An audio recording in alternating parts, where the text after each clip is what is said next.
Hi, my name is Bob Womack. This is September 2009. Can you imagine sitting in the privacy of your own home and being fired by your employer for a non-work related issue? Well, that happened to me. In May of 2007, a company called Avalon Home Care filed a formal complaint with my employer, the San Diego Trolley. They accused me of identifying myself as a San Diego police officer and asking for confidential information from their personnel files to be sent to me. Both of these allegations I totally deny. On May the 11th, 2007, I was brought into the office of the Assistant Director Larry Savoy of the Transit System Security for the San Diego Trolley and Administrative Law Sergeant Dave Adams. Mr. Savoy told me of the allegations. I also asked for my union rep and my supervisor. Both were denied. At the end of the conversation, Mr. Savoy said he's going to conduct an investigation and get back to me. This never happened. Mr. Savoy never contacted the woman that my wife and I had taken care of for over 15 years. They're married. She's 92 years of age. Avalon Home Care was taking care of Mary, but we found several violations. We found bruises on her, theft of her money, theft of her jewelry, and her household products. We have photographs and we have documentation to prove this. But my company, the San Diego Trolley, namely Bill Burke and Larry Savoy, didn't care about it. After a 4-month alleged investigation that never happened, I was suspended, then I was fired in October of 2007. A week after I was terminated, I decided to take extraordinary means and fight back, as I've been doing for the last 2 years. I took a polygraph test, and the polygraph test on this one had one question. The question 33 was, during your interview with Mr. Savoy and Sergeant Dave Adams, did you request a supervisor and your union rep? Answer, yes. Question 35, in the past 6 months, did you request a supervisor or union rep at an interview? The answer is yes. This clearly shows that the court documents that Savoy testified to under oath, lied about me asking for my union rep and my supervisor.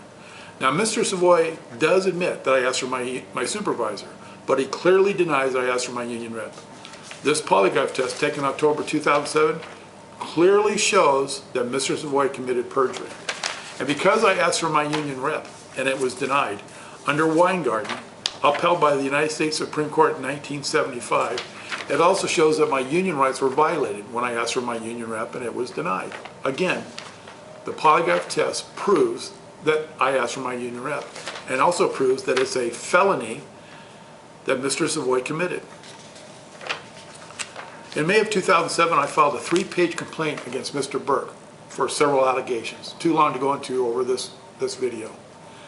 This report was not seen for 14 months until the day of my arbitration in December of 2008, when Mary Jane Greenland, personnel manager for the Trolley, presented this in court.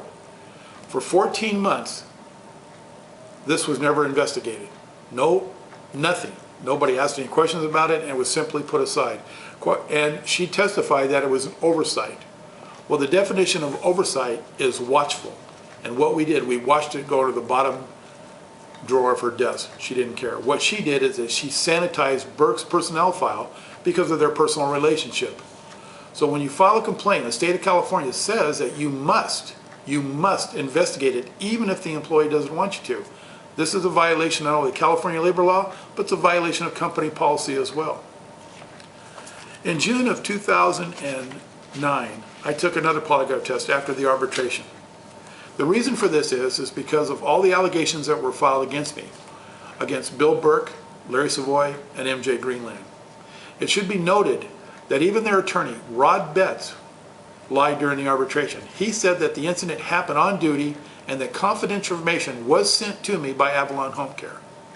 When Avalon Home Care, the owner, June Barnetti, was asked how it was sent, first she said that it was mailed to me, then it emailed to me, then it was faxed to me. So we don't know how it ever arrived anywhere, but I can guarantee you I didn't receive any of the information. I'm going to read you 4 of the questions that were asked, showing very clearly that Bill Burke and Larry Savoy both committed perjury. Under Section 118 of the Penal Code, perjury is you knowingly lie in a court of law. I also accused Burke and Savoy of suborning perjury, is when they force people or tell people how to testify at a hearing. Question R42. On May 4th, 2007, Did Bill Burke, in Bill Burke's office with Larry Savoy president, did Bill Burke use strong profane language toward you? Answer, yes. No deception is indicated on this question. His transcript says that he never said it. In fact, he denies it. And it clearly shows you, the polygraph says that Bill Burke lied. That's perjury. Question 43, on May 11, 2007, in Larry Savoy's office with Dave Adams present, did you ever deny leaving a voicemail for Avalon Home Care? Answer, no. No deception is indicated. Bill Burke wrote in my dismissal letter that I denied leaving that voicemail. Here's again. This is called perjury and filing a false report. Clearly violations of the standard operating procedures of the San Diego Trolley. Question R44, did you ever receive on any date at any time any confidential information regarding Avalon Home Care employees? Answer, no. On the reports from Bill Burke, MJ Greenland, Larry Savoy, it says that I received confidential information from Avalon Home Care.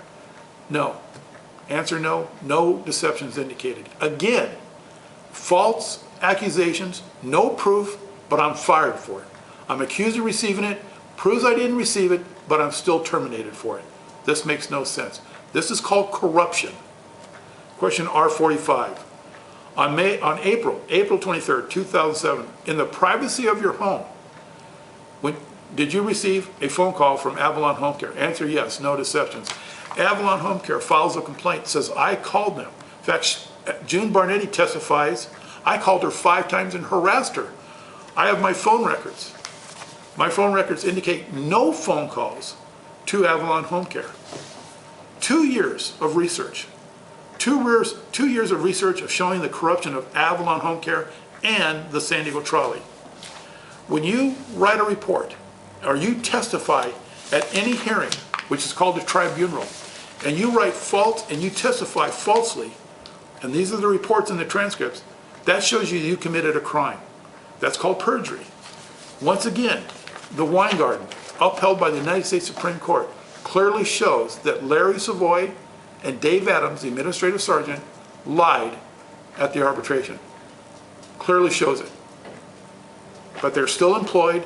All these people are still employed by the San Diego Trolley, and I'm unemployed. Makes no sense. Where did the San Diego Trolley find a way to make this a work-related issue when I'm sitting in the privacy of my own home? How does the San Diego Trolley justify this accusation? No one can answer that question. To this date, 2 years later, no one has been able to say to me, this is how it became a work-related issue. Because there is none. There is no explanation. There's no answer. It is entirely fabricated by Bill Burke and Larry Savoy. I want you to understand, make no mistake, I will never give up clearing my name and being reinstated with the San Diego Trolley. Never.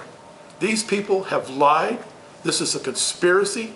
A conspiracy is when 2 or more people get together and deprive you of what you have the legal right to do. Plus, my First Amendment rights were violated, my freedom of speech, and my right of privacy. I want a federal investigation. I'm sending this out to the news media. I'm going to send this out to the Department of Justice. I want something done.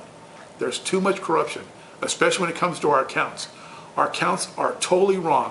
When we bring in our accounts, I take half of my partners plus mine. I've already counted the people on the train. He counts the people on the train. You're getting too many counts for not enough people. So our counts are fraudulent, totally wrong. They use that to write grants to get money out of the federal and state government. When you do that and you're giving them information that's wrong, that's a crime. We're ordered to do that by Larry Savoy and Bill Burke. I'm waiting to hear from the Department of Justice and to the co-compliance inspectors start fighting for our rights. Thank you.